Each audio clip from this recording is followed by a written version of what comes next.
Hey everyone, Art Burns here, wishing you well today. So yesterday I did a video about the very basic division of human emotions being that of fear and love, right? Like if you took all the negative emotions that we could possibly feel, boil it all down, you're going to find fear.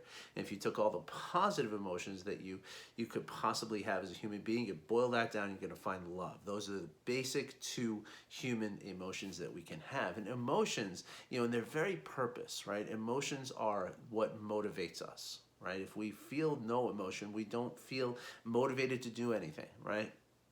And so what that means is that our emotions are always motivating towards something that we want, or they're motivating us away from something that we don't want. Now, I went deeply into this yesterday, so you can check that video out if you haven't seen it.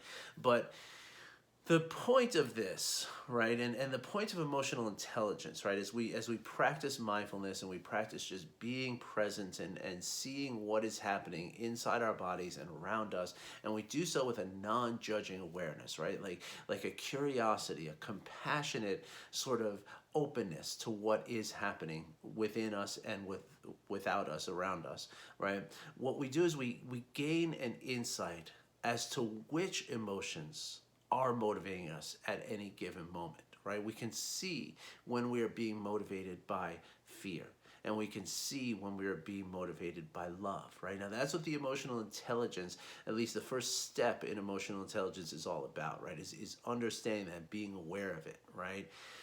But then emotional intelligence goes a little further, and so does mindfulness, right? It's hand in hand. They go a little bit further, and what they do is they give us this choice, right? They give us the choice to say, okay, I don't want to be motivated by fear. I choose to be motivated by love, right? As I said in the videos, I say this a lot in videos, that the body sensation between between excitement and something like anxiety, as one of my clients and I were talking about the other day, the body sensation is exactly the same, right, between anxiety and excitement, right? But the difference is the emotional motivation, right? Anxiety includes fear, whereas excitement includes love, right? And so when we are operating from that place of fear, right, what we're doing then is we're making decisions that are going to be based on that fear, right? And any time that you're making decisions in that way, right, you are in, the survival mode, right? And so any decisions you make are going to be based on surviving rather than thriving, right? And so I'm going to make a longer video about that in specific, but the idea is, though, that we have the power to choose where we are being motivated, whether we are being motivated by love or we are being motivated by fear. Now, why is this important? Okay, it's important because when we are motivated by the emotion of fear, right, we are going to be likely to remember that's where the negative emotions are coming from. So if we're dwelling in that negative emotion of fear, then most of the emotions that we're going to feel on top of that are going to be, in the negative side of the emotional spectrum, which means that we're going to feel things like anger. We're going to feel things like resentment, jealousy, shame, guilt, inadequacy, imperfection, these kind of things, right? These are the emotions that are going to be brewing inside of us when we are operating from that place of fear, right? But when we're motivated from a place of love, right, the emotions that we are likely to feel from there are going to be things like gratitude, like kindness, like happiness, joy, magnanimity, just love, just really abundant positive emotions. And now again, why is this important, right? A lot of times, when I used to live my life, and I was just kind of trying to get through every day and just not really paying attention to my emotions and just, got to do my stuff, got to get my work done, got to make my, earn my money, I got to live my life and that kind of stuff. When I was going through my life that way, right, I didn't care whether I was feeling what I was feeling inside. It didn't matter to me, right? And I thought back then that it shouldn't matter, because what's inside of me doesn't, it doesn't affect everything on the outside of me, right? So like if I'm feeling this negative kind of feeling in my body, but I can put on a smile and get through a business meeting, then who cares, right? Or if I can put on a smile, I mean, this was before I had kids, but the same logic would apply, right? If I could just put on a smile and say, and like hang out with my kids, and it didn't matter if I was being torn up inside, right? Well, I'm here to tell you folks that it does matter. Okay, now back on, I just looked it up. It was July 28th. I did a video on mirror neurons and what is called empathic resonance. Now, I strongly encourage you to go check that out. There's a lot of very deep information about how this works. Now, there's lots of books that can cover this as well. I was just actually perusing some of the material in Daniel Goleman's Social Intelligence, which is the sister book of Emotional Intelligence. Two fantastic books. Also Daniel Goleman and Richard Davidson have written about this in a book called Altered Traits. Daniel Siegel, Dr. Daniel Siegel, he gets into this a little bit in his book Mind, and his other book Aware. So anyway, there's abundant information out there about mirror neurons and about empathic resonance. Okay, so I'm not going to get too deeply into the science of it, because I told that whole story about a month ago. But the point is, right, that within our bodies, right, we have this empathic resonance that happens between two people, right? Like when we're in each other's presence, right, there is an energetic exchange that is happening between my emotions and your emotions, and your emotions and my emotions, right? And this happens on what Daniel Goleman calls the middle road, or the low road of the brain, right? Where it's, there's like the low road, as he calls it, which is the emotional brain, right? Which physically is in the bottom part of your brain. And then there's the high road, which is the understanding of the brain. So the high road, right? The high road hears the words that I'm saying. The high road is as I'm talking to you in this video, your high road of your brain is kind of measuring the words that I'm talking about. It's putting them into context. It's connecting them to different understandings that you have, and it's making sense out of everything, right? But at the same time, the low road of your brain, right, which includes, both of these include, but especially the low road, includes these things called mirror neurons, which is something that in your brain and kind of therefore in your nervous system exists my feelings and my emotions, right? Again, check out that video if you want to learn more, or look it up in any of those books, or Google, do a YouTube search of mirror neurons. I'm sure you'll find some great talks on it. Fascinating stuff, right? But the idea is that as I'm talking to you, right, while your high road of your brain, right, that executive functioning thinking part of your brain is measuring what I'm saying, putting it into context, understanding it, connecting it back to your understandings, and forming opinions about it, right, so that we can sort of converse about it, right? At the same time, that low road, that limbic area, that emotional part of your brain, is also reading things that is outside of the consciousness, right? And particularly what that low road is reading is how much does the facial expression that I have, how much does that align with what you're feeling in that empathic resonance, okay? Now, this is where it gets really interesting, okay? So this is how many people can tell when someone is not being truthful, right? When the smile on the face doesn't seem to connect to what we're feeling from someone, we get a sense like, okay, I can't trust this person. And it's latent. It's not conscious. It's something that's in the very, very deep subconscious of your mind, something you can't even put a finger to. But that is when you take a step back, impulsively, instinctively, right? And so this is why it's important that you align what is inside with what you're trying to put on the outside. Right? Now, there are times where it doesn't matter, right? Of course, like if you're in an emergency kind of situation and you're feeling fear and you need to show that fear, that's okay. In fact, sometimes that can be part of our survival mechanism, right? If we look afraid, somebody is likely to say, oh my gosh, what can I do to help you? How can I save you, right? So it's not to say that you should never ever feel that fear, and you should never ever operate from that fear. The point is, though, that in the appropriate situations, right, if you're going into a meeting, right, and you're afraid of something that's going on in your life, knowing that that is coming across to everyone in the room, right? And of course, when you're trying to, conduct business, trust is a very important thing, right? So you want people to trust you. So therefore, you have the ability, as I said in the beginning here, you have the ability to not only understand what your motivating emotion is, right? Is it in the side of fear and negative emotions, right? Like, are you doing this thing that you're doing out of fear, right? Are you feeling fear as you're doing this thing, right?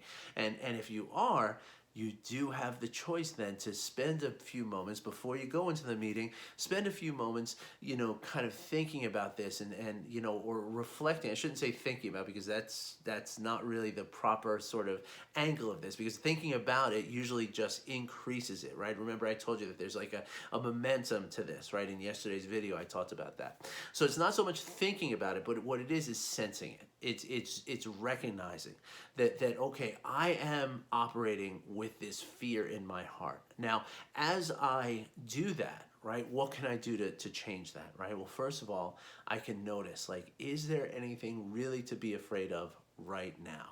Okay, sure, there might be, expected consequences of financial or employment issues, or there might be a project that I know is going very badly, and it's, and sure, in the future, there could be some consequences that come from this thing that's happening, right? Whatever the circumstances are, right? But those are in the future. And the truth is that if we really look at it logically, we really don't know what's going to happen in the future. We might think we do, and we might be right, but we also might not. Like, and in 2020 is a perfect time to call this, to use an example of this, right? Like, back in November of 2019, nobody could have predicted what the world would look like in August or September of 2020, right? Nobody could have predicted the way that coronavirus has come about. Nobody could have predicted the way that this has just upturned our lives, has created so much division between people, has created so much uncertainty and so much difficulty, and really reprioritized a lot of things for most people on some level. On some level, we've all been touched with this, right? Nobody could have predicted that. Right? So there's a perfect example of how we don't know what is going to happen in the future, right? So when we practice and we gain a skill of the things that I talk about here, we allow ourselves, or we enable ourselves to be able to let go of the thoughts of this outcome, and with it let go of the fear, right? So in other words, what we do is we notice, like, okay, I'm heading into this meeting, or I'm doing this thing that I'm doing, right? And I'm afraid of some outcome, right? But if I can let go of the outcome and I can just focus on the fact that, number one, I'm breathing, right? Which means that I'm alive, which means that right now, in this moment, there are more good things than there are bad things about my existence, right? I'm alive. I'm exchanging breath in and out. I am I'm a functioning organism right now, right here, right? Again, now that's just a very basic thing, but you can also, sense into your body. You sense into the fact that there's a floor underneath me. There's a roof above me. There are, I have a phone. I have a car. I have I have food available to me. I have water. I have everything that I need in this particular moment. Now, whatever happens a week from now, a month from now, an hour from now, I can deal with that then. And this is how I can allow myself to let go of the fear that I'm feeling, right? And then dwell in the excitement that I'm feeling, and dwell in the love that I have in my heart that's always available to me, okay? Now, I know that's a little, it's a little hard maybe to conceptualize, right? And so it takes practice, right? And that's what, again, with practice, right? There's only so much I can put into words, right? As you practice, you realize what I'm talking about. So if you're interested in learning how to do some of these practices, I strongly urge you to get in touch with me and let me give you a couple of things just to get started. And once you get started, it's the kind of thing where it just one thing leads to another, and it becomes very, very easy to do this stuff. It becomes a simple process. It's not hard at all. Okay. So before I go, and I hope all the parents out there are still watching this video. I really hope you are, because this message is specifically for you. Okay. When I talk about this empathic resonance, right, and how we can read each other, right, because we have this cognitive sense of what of what we're understanding, and then we have this limbic sense of what is how that's aligning with each other, right? How you're, in other words, your smile is aligning with what we feel on a limbic sense, right? Well, here's the thing.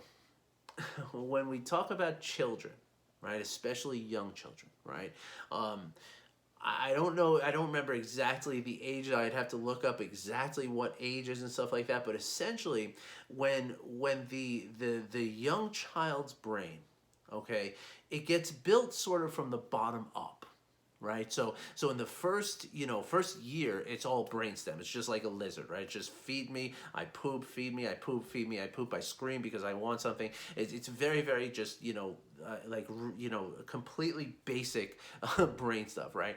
But then as the child gets into the ages of say 2 through I think it's around like 14 or so, right? That 12 or 13, 14. Again, don't quote me. If you would like to find out more about this, hit me up and I'll look it up for you, and I'll let you know exactly what ages we're talking about. But essentially between the ages of say 2 and 12, right?